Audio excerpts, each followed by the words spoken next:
hech kim ota-onani ketib qoladi deb o'ylamas ekan. Mana biz shunga guvohmiz. Otamiz yuzga kiradi deb o'ylardik. Baquvvat, pahlavon odam. Chavandoz va kurashganda odamni yelkasini uzib oladigan baquvvat odam. O'ylamaganmiz. Hayolimizga ham kelmagan.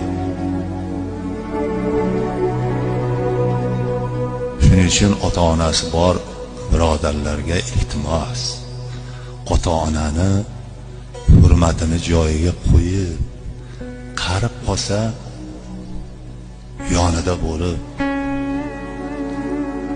ona qarib qolganda, ota qarib qolganda endi yashaveradi-da. Mana nonini olib borib beryapman-u demaslik kerak ekan. Har kuni iloji bo'lsa bir marta, ikki marta xabar olish kerak ekan. O'sha jannat shu onalarni foyda deydi.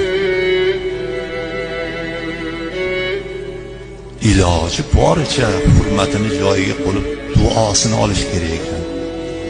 Hali men har to'ylarda gapiraman bolalar.